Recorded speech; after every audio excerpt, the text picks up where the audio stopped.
Amén. Génesis capítulo 1:26. Vamos a estar leyendo del 26 al 29.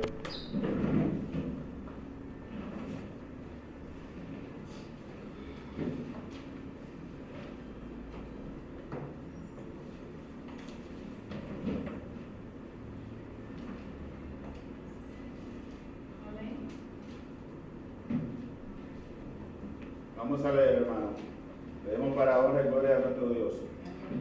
Entonces dijo Dios: hagamos al hombre a nuestra imagen, conforme a nuestra semejanza, y señoree en los peces del mar, en las aves de los cielos, en las bestias, en toda la tierra, y en todo animal que se arrastra sobre la tierra. Y creó Dios al hombre a su imagen, a imagen de Dios lo creó, varón y hembra los creó. Y los bendijo Dios y les dijo: fructificad y multiplicaos, llenad la tierra y sojuzgadla, y señoread en los peces del mar, en las aves de los cielos, y en todas las bestias que se mueven sobre la tierra. Y dijo Dios: he aquí os he dado, perdón, ahí está el 28, perdón. Amén, déjate el 28. Bien, hermano. Estamos en el tema de la familia hoy. Esta parte que nos toca pues ver, y la próxima parte será el domingo con el pastor Smiley. Nosotros vemos aquí que después, cuando vemos el capítulo 1 de Génesis, después que Dios pues concluye, podríamos decir así, con la primera parte de la creación, luego pues se decide o inicia el proceso de crear al hombre, al ser humano. La creación es como el teatro, según algunos teólogos, donde Dios despliega su gloria, toda su sabiduría, toda su hermosura. Y al ver la característica de la creación, sobre todo la parte que el ser humano pues iba a administrar, pudiéramos decir que no había como una forma tan simple de que esa creación pudiera tener una relación con Dios. Dios es espíritu. Y Dios crea todos estos animales, peces, aves, y también la tierra, pues, la permite, manda que sea poblada de árboles, que nazcan todo tipo de árboles, frutales, hierbas, en fin. Y claro, sabemos que Dios tenía un plan y Dios tenía todo esto diseñado desde antes de la eternidad, desde antes de empezar todo esto. Dios tenía todo esto diseñado, pero es como que si Dios dijera aquí: bueno, voy a crear un ser que pueda interactuar entre Dios y la creación, que pueda dirigir esa creación, pero que por medio de ella yo gobierne sobre él y sobre esa creación. Y el Señor pues desciende, podríamos decir así, y dice que descendió o habló entre Dios. Y en el versículo que nosotros leímos, en el texto que nosotros leímos, dice: entonces dijo Dios, hagamos al hombre a nuestra imagen y semejanza. Y esa palabra entonces también pudiéramos ver que Dios va a conectar lo que había hecho con lo que va a hacer de alguna manera. Es como que si evidentemente esta frase está dejando claro que Dios no había terminado. Necesitaba dar el otro paso para completar. Y dice que entonces dijo Dios: hagamos al hombre conforme a nuestra semejanza. Hagamos al hombre a nuestra imagen, conforme a nuestra semejanza. Dios estaba creando un ser que pudiera tener una relación con él y la creación de manera, podemos decir, paralela.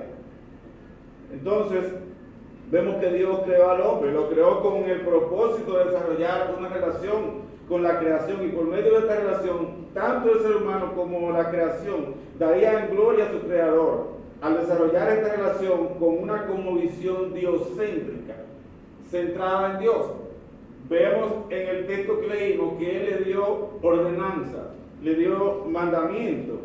Dicen algunos eruditos que el hombre es el representante de Dios en su gobierno sobre la creación. El versículo 26, nosotros vemos que Dios le dio al hombre señorío sobre la creación, los peces del mar, las aves de los cielos, los animales sobre la tierra y todo lo que se arrastra sobre la tierra. Dios le estaba dando mandamiento. Este mandamiento separa al hombre del resto de la creación. Nosotros podemos ver que el hombre, además de ser un ser diferente, también él iba a tener autoridad sobre la creación y esa creación le iba a responder a él en su misión, porque el hombre fue llamado a administrar la creación. El versículo 27 dice, y creó Dios al hombre a su imagen. A imagen de Dios lo creó, varón y hembra lo creó. El proceso de creación del hombre y la mujer, ustedes lo pueden anotar, los que toman cita, en el capítulo 2, el versículo 7, 21 y 22. Capítulo 2 de Génesis, versículos 7, 21 y 22. Ahí ustedes podrán ver en sus casas el proceso de la creación del hombre y la mujer, aunque entiendo que es algo que ustedes lo saben, pero necesitamos refrescarnos todas estas cosas, hermano.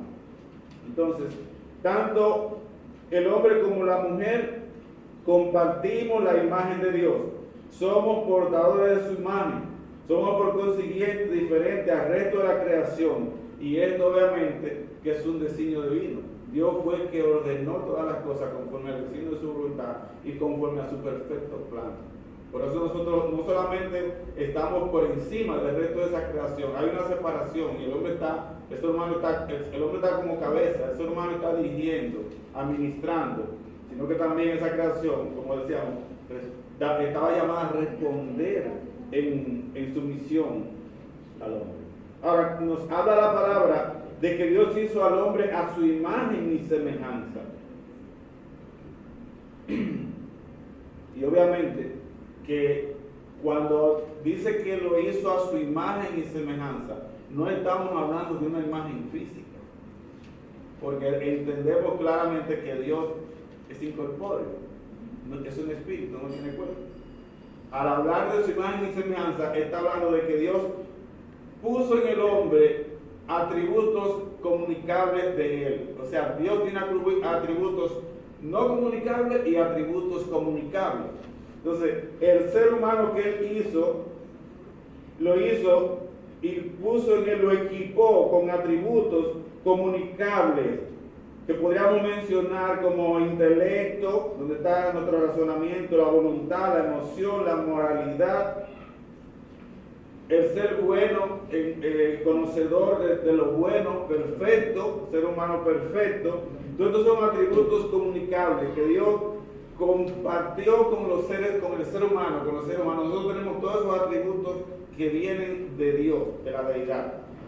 Ahora, si ustedes ven esos atributos que tenemos nosotros como seres humanos y vemos cómo funciona la demás parte de la creación, podemos ver que tenemos una relación singular con Dios que no la tiene el resto de la creación.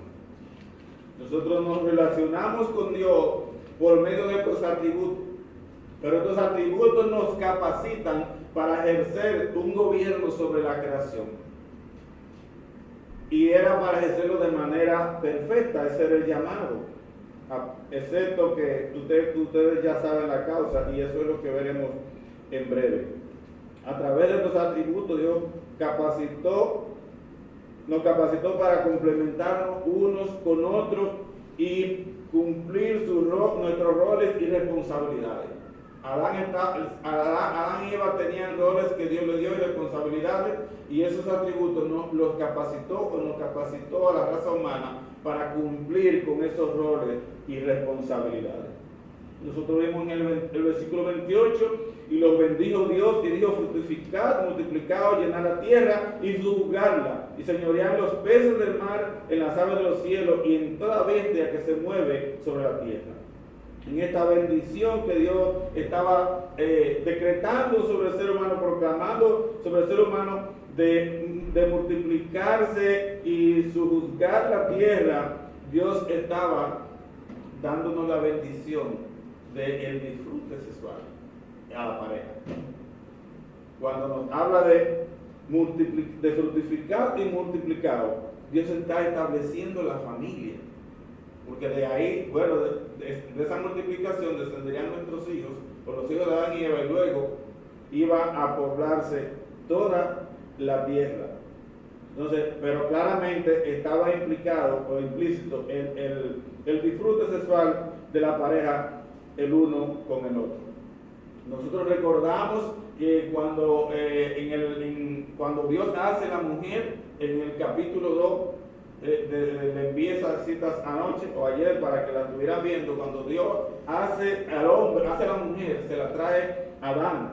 Y Adán ahí escribe el primer poema que escriben los seres humanos. Cuando él ve esta mujer que Dios le trae, esta figura de arte, esta hermosura, dice: entonces, dijo Adán, ahora este es hueso de mi hueso y carne de mi carne. Será llamada varona porque del varón fue tomada. Por tanto, dejará el hombre a su padre y a su madre y se unirá a su mujer y serán una sola carne. Ya que vemos que Adán se maravilla con la mujer que Dios le trae, que obviamente la sacó de sus costillas. A pesar de que Adán pues, fue sumido en un sueño profundo para extraer esa costilla y formar la mujer de ahí, Adán estuvo consciente de que ese ser fue extraído de su cuerpo. Por eso dijo: esto es hueso de mi hueso y carne de mi carne. Será llamada varona porque del varón fue tomada. Pero también Adán estaba asumiendo la responsabilidad de mantener la unidad de la pareja. Lo que más adelante se viene a confirmar con el pacto matrimonial. Lo podemos ver eso, creo que en Deuteronomio 24 nos habla de eso. Pero vemos ahí que Adán está asumiendo esa responsabilidad de mantener la unidad en la pareja. Será hueso de mi hueso, carne de mi carne, alguien de mí, y funcionaremos como una sola carne. Eso decretó Adán allá cuando vio a Eva, esta mujer hermosa que Dios había creado. Ahora, hay un detalle importante en esa cita bíblica, que aquí se está repitiendo. En este versículo 28 se está repitiendo porque ya Dios lo dijo en el versículo 26, que estuvimos leyendo en el encabezado, cuando dice: señoread sobre los peces del mar, sobre las aves de los cielos, sobre las bestias del campo y lo que se arrastra sobre la tierra. Dios lo dijo cuando se reunió para ser el hombre. Dijo esto. Ahora bien, ¿qué es lo que vemos aquí?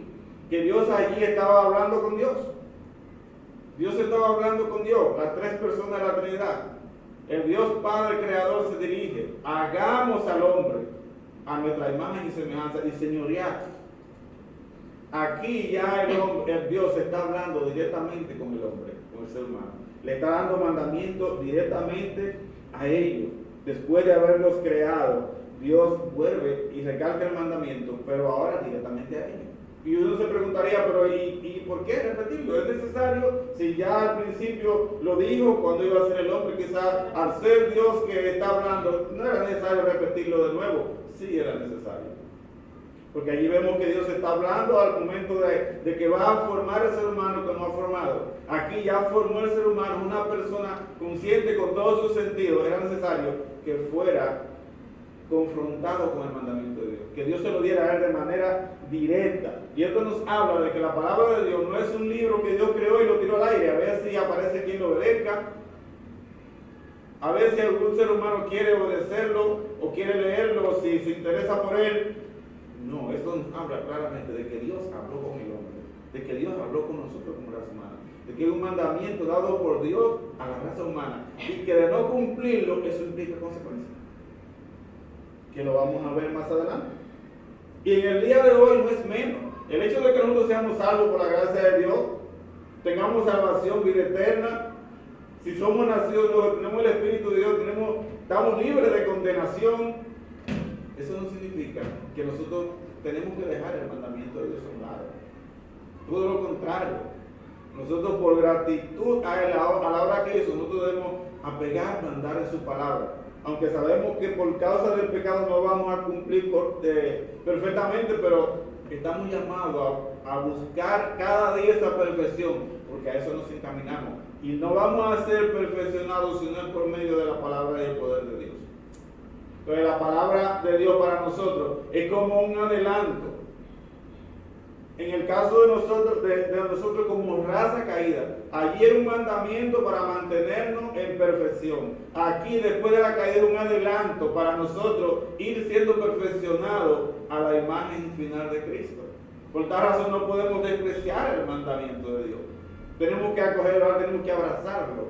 Incluso la misma Escritura nos enseña que todos nosotros, en 2 Corintios 5:10, creo que todos nosotros compareceremos ante el tribunal de Cristo. No vamos a un juicio de condenación, pero vamos a recibir conforme a lo que hicimos cuando estuvimos en el cuerpo.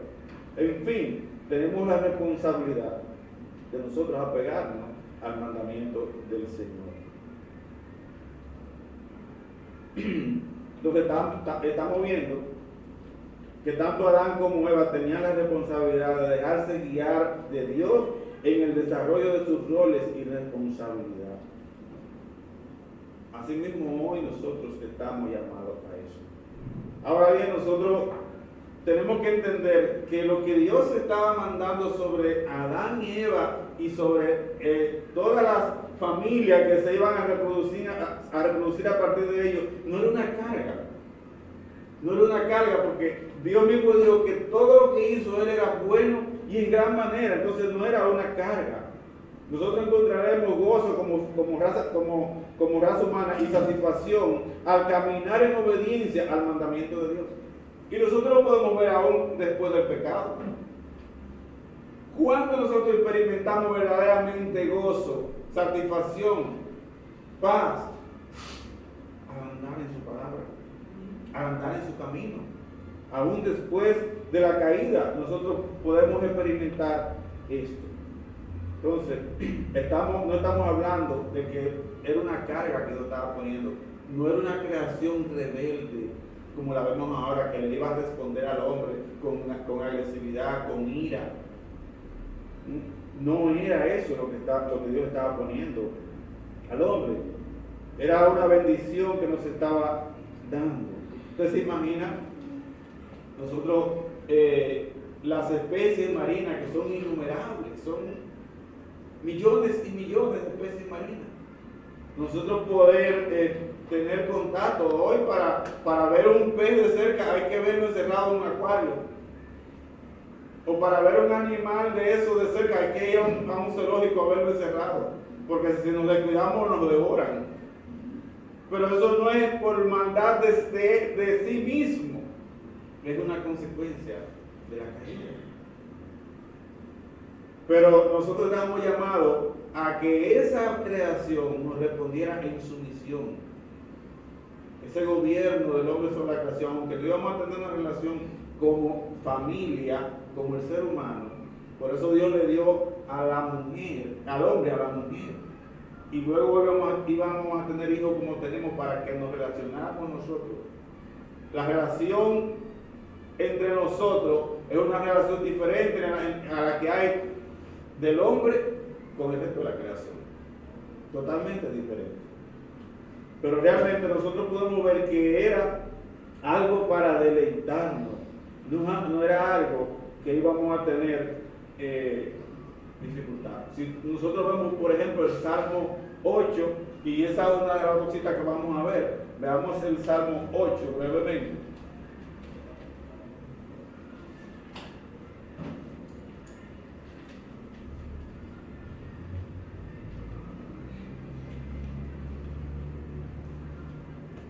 Voy a pedirle a alguien que lo pueda leer. Amén. Amén. Puede leer. 1 a 9. Oh Jehová, Señor nuestro, cuán glorioso es tu nombre en toda la tierra. Ha puesto tu gloria sobre los cielos.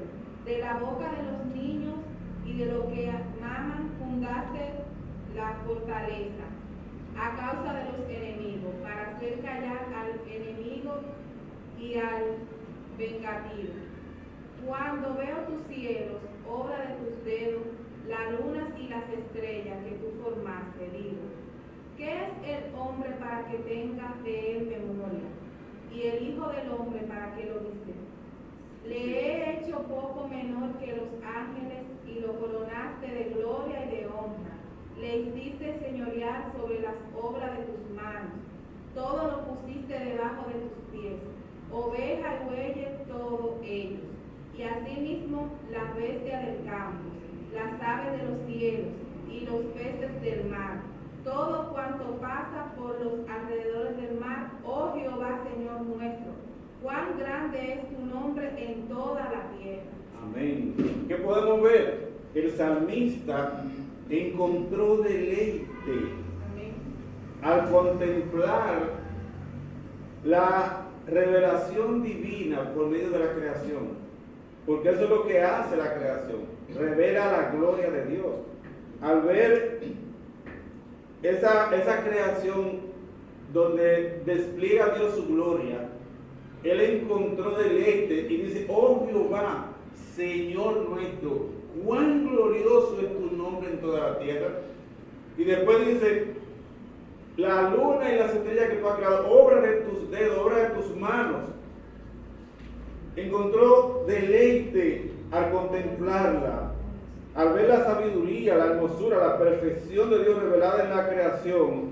Él se vio tan insignificante delante de Dios que no podía entender cómo Dios puso al hombre a dirigir la obra de sus manos. Y se preguntó, ¿qué es el hombre para que le visites?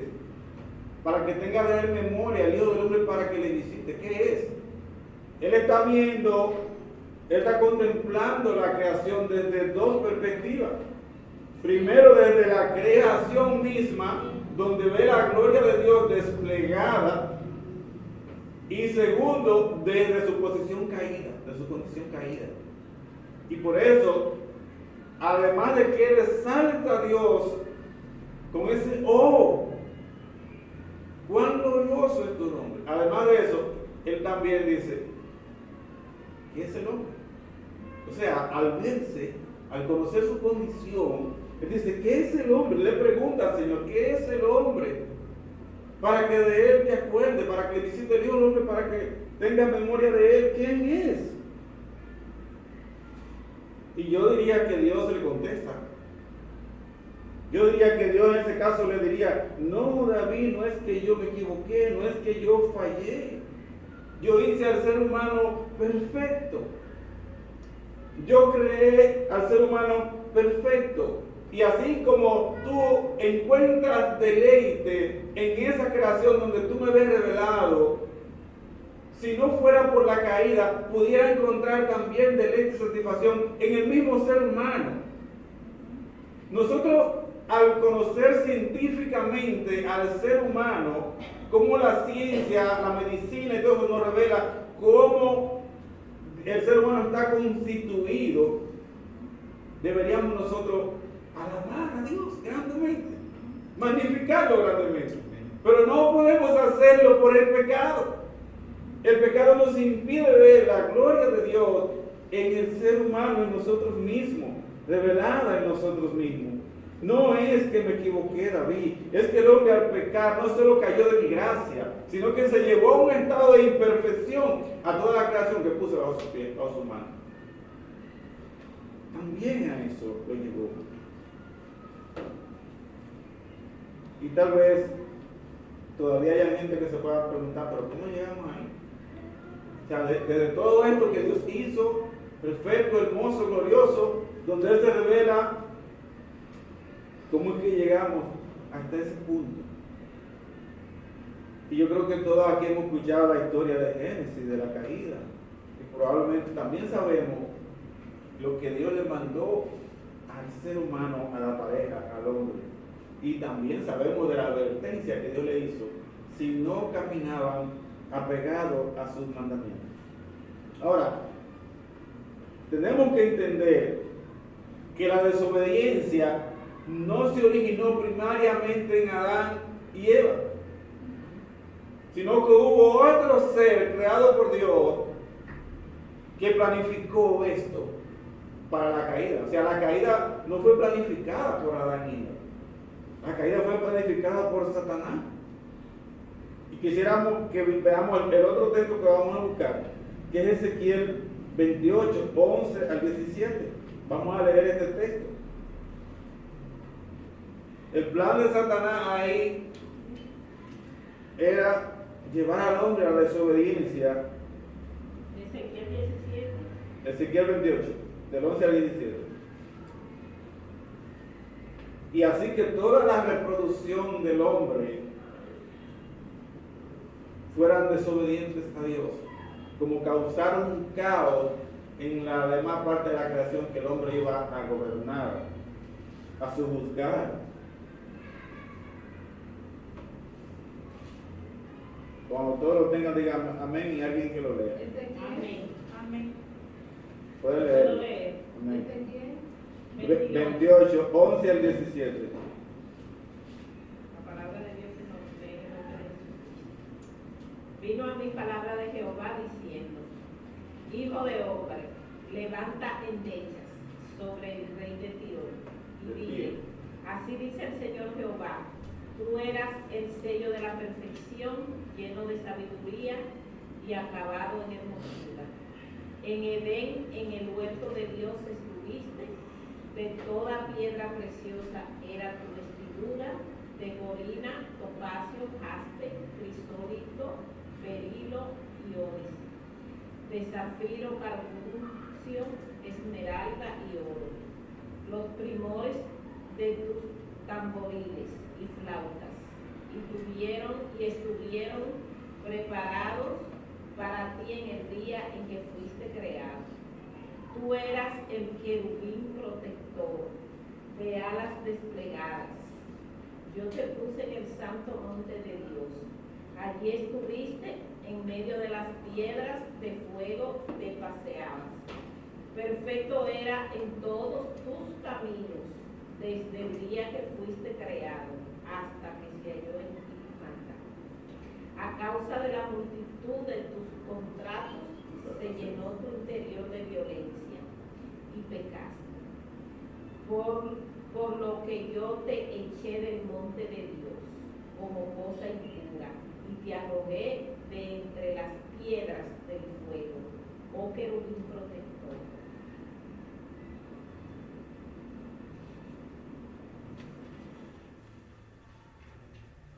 Se enalteció tu corazón a causa de tu hermosura, corrompiste tu sabiduría a causa de tu esplendor.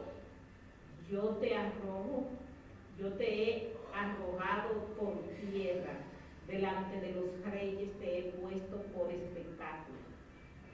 ¿Qué vemos aquí? Ahí hay una profecía, pero esa profecía es sobre el poder sobrenatural que está sobre el rey de Tiro. Va a dirigir al rey de Tiro, pero hay un poder sobrenatural que gobierna al rey de Tiro, que hace alusión directamente a Satanás. Nosotros vemos en Isaías 14, esa la anótenla para que la lean en su casa, 14, 12, esta la voy a leer yo.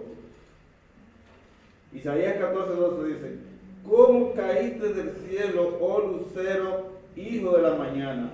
Cortado fuiste por tierra, tú que debilitabas a las naciones, tú que decías en tu corazón: subiré al cielo y en lo alto, junto a las estrellas de Dios, levantaré mi trono, y en el monte del testimonio me sentaré, a los lados del norte, sobre las alturas de las nubes subiré y seré semejante al Altísimo. Aquí hay otra profecía que va sobre el poder que gobierna sobre el rey de Babilonia, que es claramente Satanás. ¿Qué es lo que estamos viendo? Bueno, Satanás se enorgulleció a causa de sus contrataciones, a causa de su hermosura. Y Satanás envidió ser igual a Dios. Él quiso ser igual a Dios, quiso la gloria para él.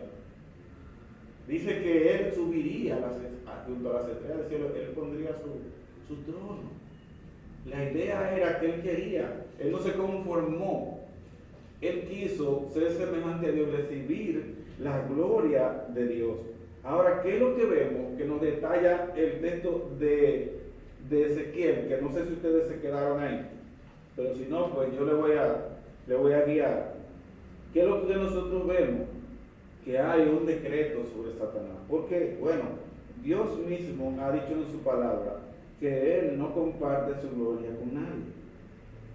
Esa fue la maldad que se halló, que dice en el versículo 15 de Ezequiel 28.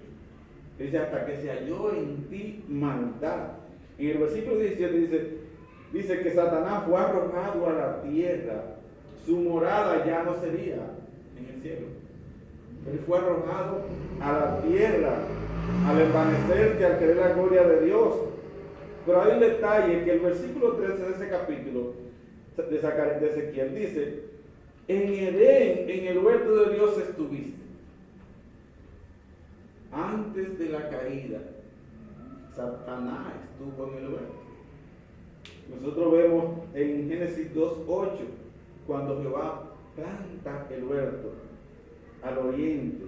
Y cuando leemos sobre ese huerto, vemos la hermosura, donde habían piedras preciosas en el huerto.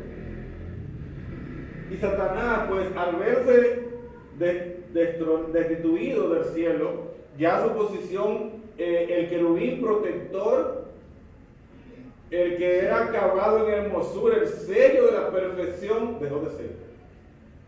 Perdió su posición y fue destronado. Y fue enviado ¿a dónde? A la tierra. Pero ya él había visto lo que había en el huerto. Él había estado ahí en el huerto. Entonces, lo que vemos es que claramente Satanás diseña un plan para hacer que el hombre caiga, que el hombre desobedezca a Dios. Él sabía de esos roles, del rol de la mujer y el hombre, de multiplicarse y de gobernar la tierra. Recuérdense cuando él lo confronta, cuando él lo tienta, ¿qué es lo que le dice? Con que Dios os ha dicho. Ellos no habían hablado con él. Él sabía de todo. Entonces él diseña un plan.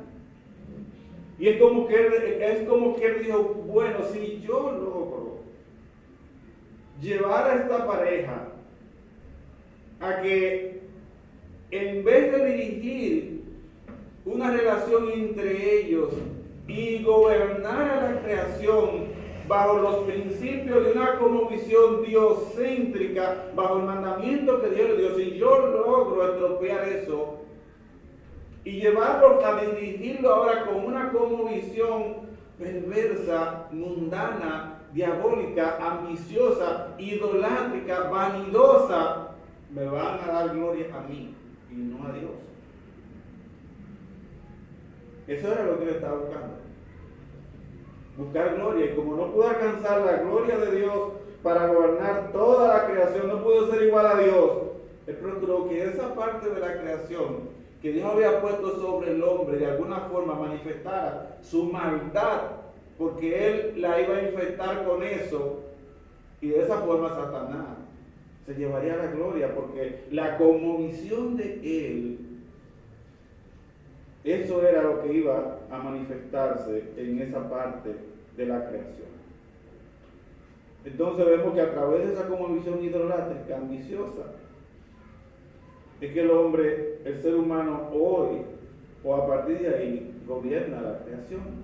Ahí se produce la caída. Él viene al ser humano a tentarlo, y de aquí en adelante los seres humanos llevan a cabo los mismos roles, pues llevamos a cabo los mismos roles, las mismas responsabilidades de gobernar la creación, de juzgarla, pero ahora desde una cosmovisión pecaminosa, ya no bajo los mandamientos de Dios. ¿Por qué? Bueno, ya ustedes conocen, después que peca el hombre, viene el juicio de Dios sobre la pareja, lo que afectaría a toda la raza humana que iba a reproducirse a través de ellos. Y por consiguiente, como cabeza a ellos de dirigir esa parte de la creación, ya esa parte de la creación no cumpliría su propósito como Dios lo creó, porque iba a ser administrada por seres humanos pecadores, pero además de eso hubo una maldición, un decreto que afectó la creación. Ahora, nosotros podemos ver que cuando el ser humano peca, cuando Adán y Eva pecan, el pecado se manifiesta rápidamente de dos maneras. De dos maneras. Nosotros vemos que después de llevar el pecado, en Génesis 10, Dios desciende y llama al hombre. Llama al hombre. ¿Dónde están? ¿Dónde están? Ahora, ¿qué es lo que nosotros vemos? La respuesta de Adán. La respuesta de Adán es: oí tu voz y me escondí. Pero cuando usted lee el versículo 10, dice que oyeron la voz de Dios. Oyeron la voz de Dios. Que se paseaba por Alberto. Y cuando Adán responde, Adán dice: oímos tu voz y nos escondimos. Los dos se escondieron. Él no dice: oímos tu voz y nos escondimos. Dice: oí tu voz y me escondí. Y lo segundo que hace cuando es confrontado: la mujer que me diste por compañía, ella me dio el árbol. Inmediatamente el pecado se manifiesta y produce una división en la pareja. Ya Adán no considera a Eva como la carne de mi carne y los huesos de mis huesos. No es la varona que de varón fue tomada, es la mujer que me diste por compañera. Yo comí. Y él está hablando en singular, como que si ya no son esa carne, esa sola carne. Pero cuando Eva es confrontada, ¿cuál es la respuesta de Eva? La serpiente me dio, la serpiente me engañó y yo comí. Entonces vemos que cuando el pecado se manifiesta en nosotros, rápidamente produce muchos efectos, negativos todos, pero rápidamente produce esos efectos. Esconderse, primero; culpar a otro, segundo. Y eso usted lo puede ver en la práctica, hermano. Usted va caminando por ahí, yo se lo voy a ilustrar como usted va caminando a la calle y usted se cayó, y antes de usted parar se mira para todos lados, a ver si ve a alguien. No hay nadie, usted sigue como que si nada pasó.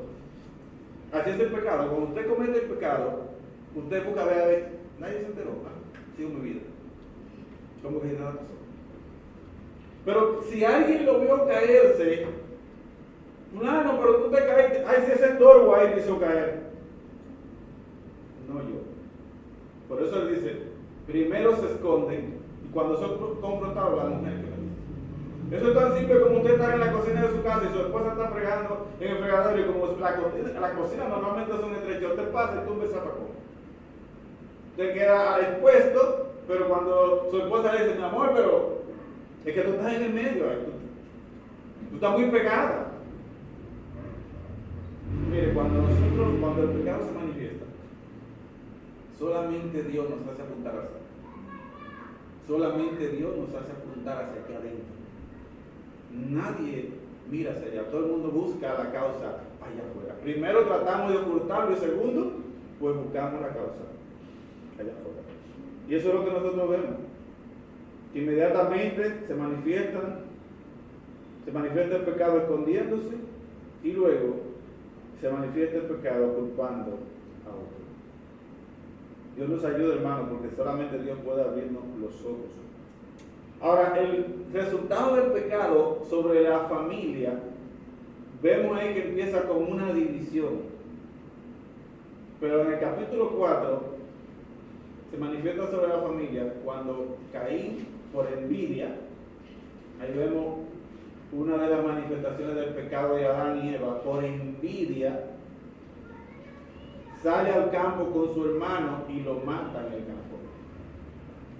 Como el pecado rápidamente empieza a hacer estrago. El pecado destruye la vida del ser humano.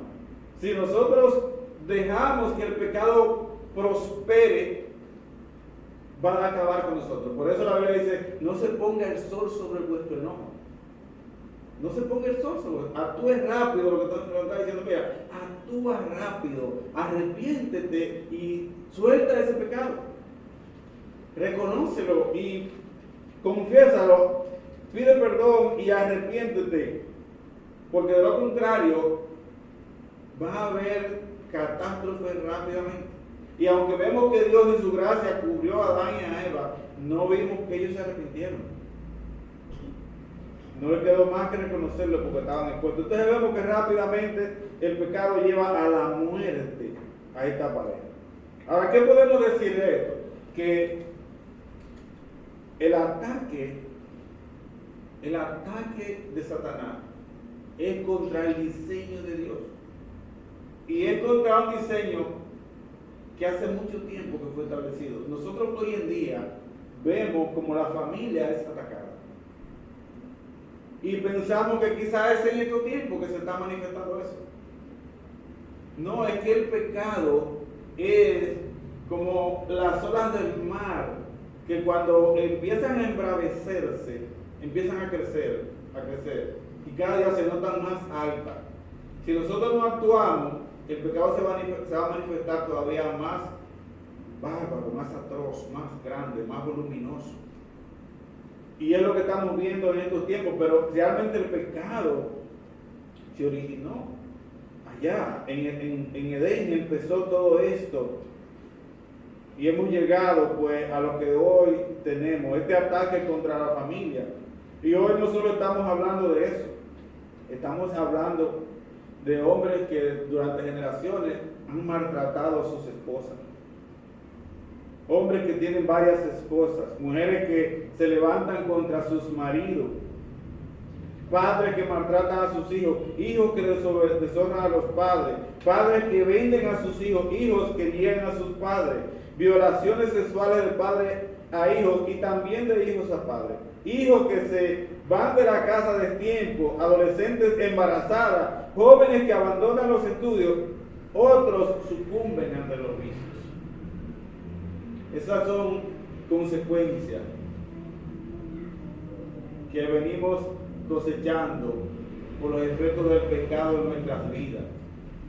Ahora bien, la sociedad, nosotros como sociedad, como seres humanos, nosotros estamos cosechando estos frutos, pero no es solamente porque el hombre pecó allá en Edén.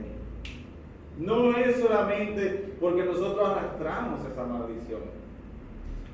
Porque el mandamiento de Dios es efectivo contra el pecado. Es como un antídoto. El asunto es que nosotros continuamos del otro lado del mandamiento. De espalda al mandamiento de Dios. Y como el ser humano continúa de espalda al mandamiento de Dios, continuamos cosechando los efectos del pecado en nuestras vidas. Porque no nos sujetamos al mandamiento de Dios. No queremos vivir bajo las directrices del Señor. Entonces, ¿qué pasa? Que no podemos entonces obviar los resultados del pecado por ese efecto. Vamos a cosechar eso porque todo lo que el hombre siembra, eso también segará. Pero además de eso, nosotros también vemos en estos tiempos el rediseño de la familia. Que obviamente sabemos que empezó allá en Génesis, pero aquí las olas han crecido y continúan creciendo de manera que parecen ser insuperables.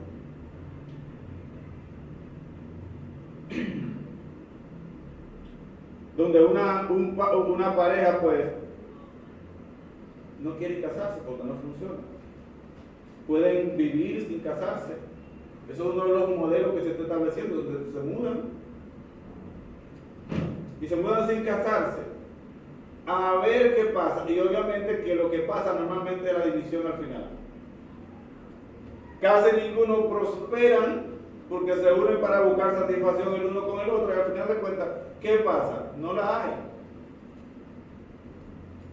Y terminan normalmente separados. Otras se casan, pero se separan por situaciones económicas. El esposo o la esposa se mueve a trabajar a un pueblo cercano o se va a otra nación para tener mejores ingresos. Y déjeme decirle que esta es una de las trampas más grandes, o no más grandes, sino una de las trampas que más se propaga entre el matrimonio y donde la mujer con facilidad cae. Es una trampa donde la mujer cae engañada. También el hombre. ¿Por qué razón? Bueno, porque ahí los adulterios están a la orden del día. Porque el hombre fue creado para vivir junto con su esposa. Incluso Pablo en las cartas a Corintios, cuando habla del matrimonio, dice claramente que la mujer y el hombre no se separen a no sea por causa de la oración y después volvemos a juntar. Y nosotros vemos ahora como la familia. Y esa como visión perversa ha afectado a la iglesia. Vemos iglesias donde hombres que son pastores dejan sus esposas y se van a pastorear a otra ciudad y a otro país. No estamos hablando de un misionero que Dios llamó con un propósito, que no tiene ese compromiso familiar o se va con su familia, no. Hombres que como Dios me llamó, mi familia no puede ir, yo me voy y dejar a la esposa sola. Dentro del mismo evangelio cristianismo vemos ese mismo modelo donde se casan y bueno, me voy a otro pueblo a trabajar donde vengo los fines de semana. Y todo esto es abriéndole paso al pecado y poniéndose en las manos del enemigo para ser devorado. Otros cuando llegan al matrimonio no quieren tener hijos y si los tienen los llevan a estancias para que los cuiden porque los hijos ya son un tropiezo. Son una carga. Ustedes no se han dado cuenta. Yo me pongo a ver las parejas hoy en día y me doy cuenta que los hijos son una carga. Cuando por razones que no pueden impedir, tienen que asumirla, buscan a quien tirársela o la viven golpeando cada rato. Los hijos son una carga, una molestia.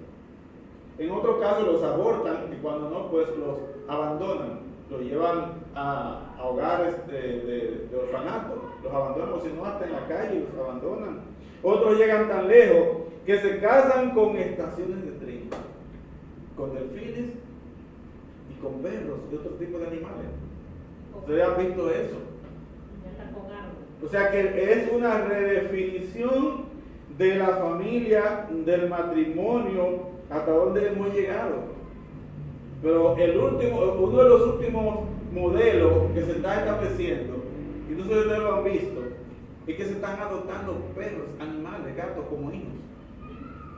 Y los tienen en la casa como que si fueran personas. Los besan, comen con ellos, le ponen ropa. Hermano, todo eso es el pecado. El corazón es engañoso y perverso. No creamos que eso, porque los animalitos, eso es el mismo pecado. Abriéndose paso frente a un ser pecaminoso, valga la redundancia, e ignorante de las consecuencias de su pecado. Pero eso no se queda allá afuera, hermano. Lo estamos viendo en el pueblo de Dios también. Lo estamos viendo en el pueblo de Dios. Hay familias que lo tienen en la casa el perro. Y a veces los hijos se van de la casa y como vivieron una vida tan en desunión, entonces traen perros a la casa. No buscan el contacto con sus nietecitos, visitando a los hijos, enseñándoles la palabra de Dios, invitándolos a la iglesia, compartiendo con ellos. No, buscan perros como compañeros. Porque vivieron una vida desastrosa.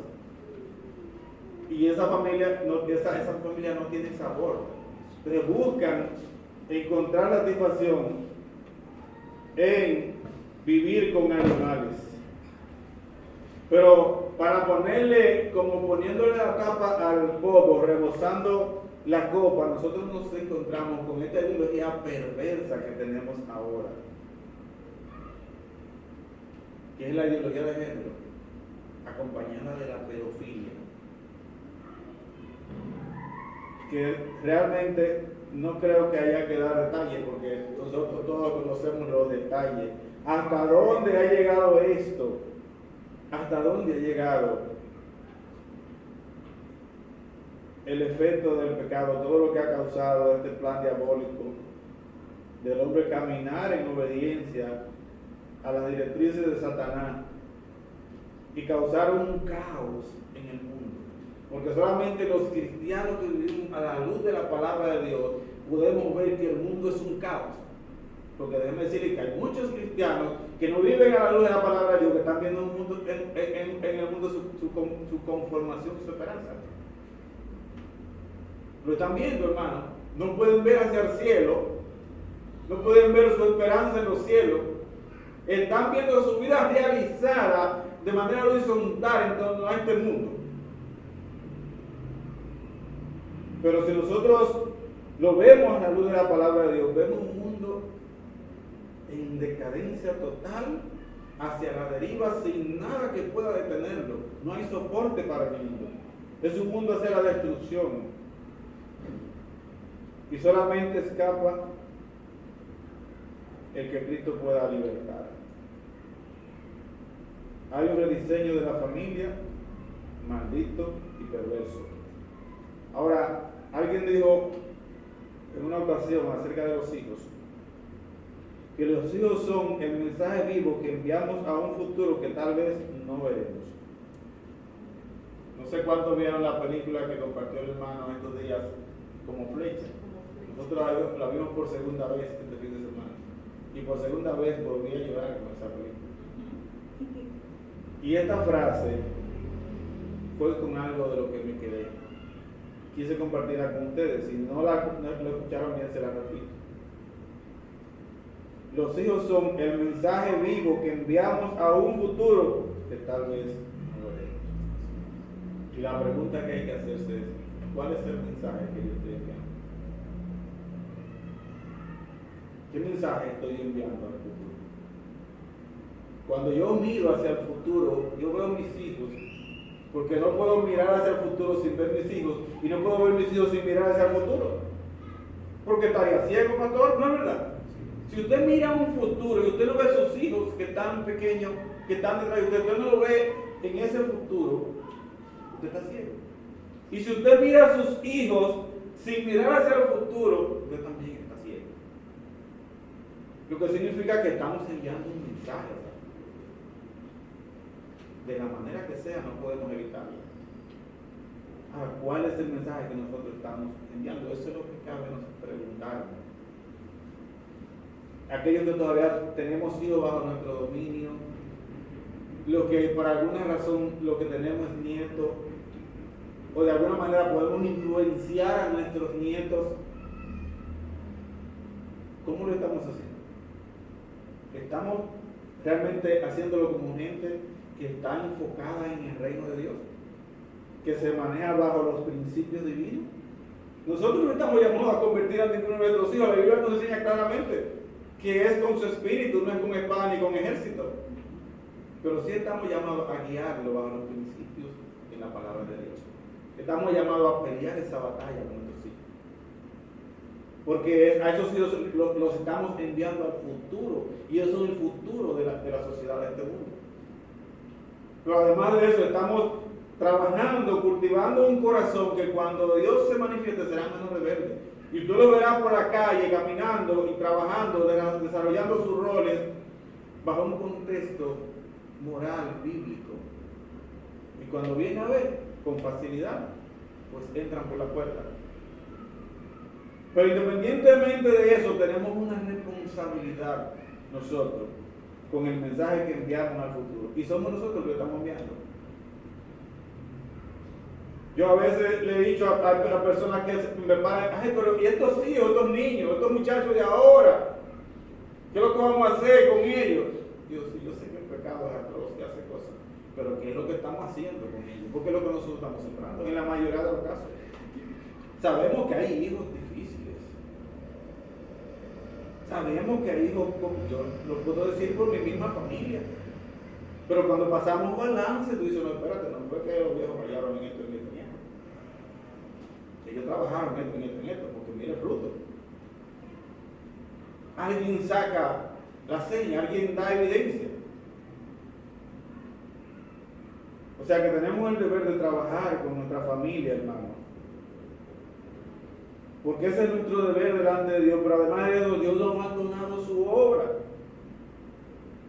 Dios no ha abandonado su obra. La palabra de Dios sigue viva para transformar vida, para impartar vida, para traer vida al arrepentimiento, para darle a la sociedad un modelo de vida centrado en Dios, una esperanza.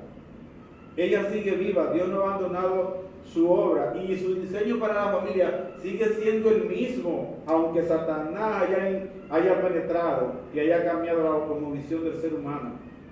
Pero sigue siendo el mismo, es el que él estableció para este mundo, y por cuanto este mundo no ha terminado, ese sigue siendo el diseño y continúa siendo nuestra responsabilidad, continúan siendo nuestros roles, hermano.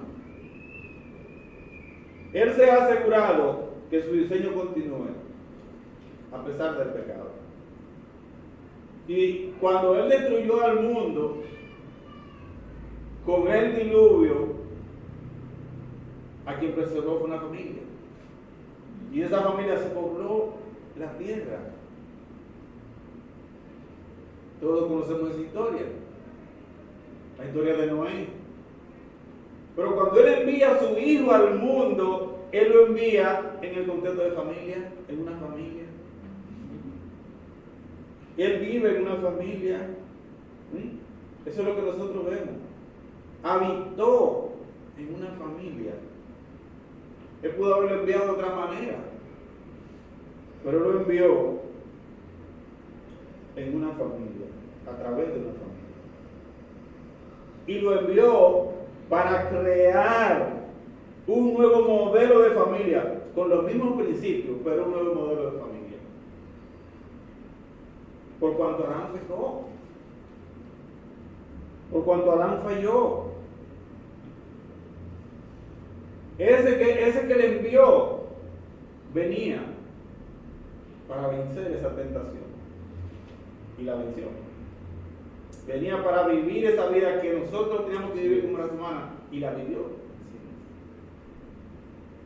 Venía para enfrentar el castigo de la muerte sobre el ser humano que pecó.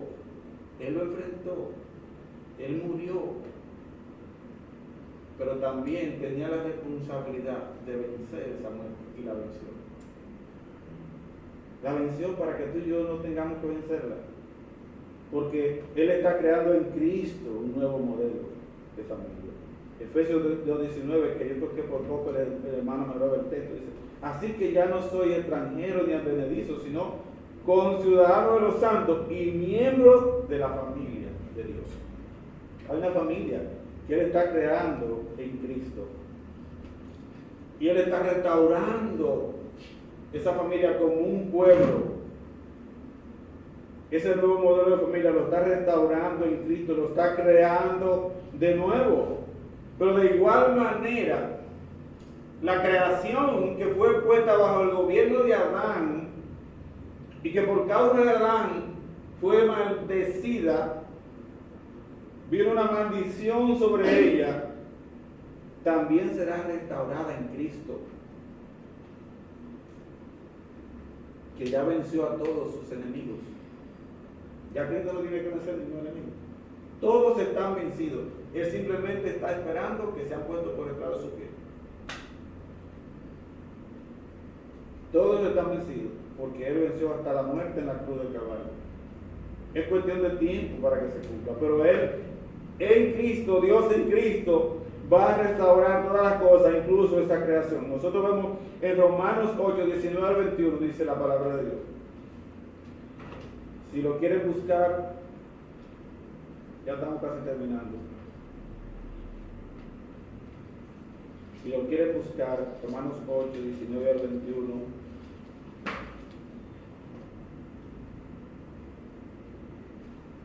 Dice ahí la palabra del Señor. Porque el anhelo de la creación es aguardar la manifestación de los hijos de Dios. Porque la creación fue sujetada a vanidad, no por su propia voluntad, sino por causa del que la sujetó en esperanza. Porque también la creación misma será libertada de la esclavitud de corrupción a la libertad gloriosa de los hijos de Dios.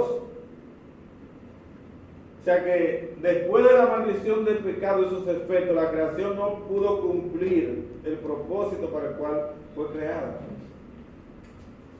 Pero fue sujetada a vanidad, pero porque fue sujetada a esperanza.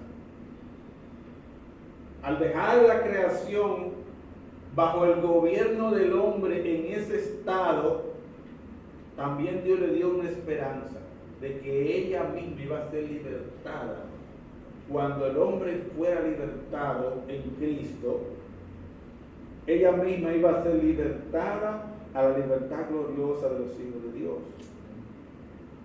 Por eso es como que si ella estuviera gimiendo, esperando el día del Señor, esperando que los hijos de Dios florezcan en la nueva creación, porque ella misma será libertada totalmente. La creación también se gozará. Así como que está gimiendo, también veremos que ella va a florecer, como que está gozosa al ver la restauración de todas las cosas.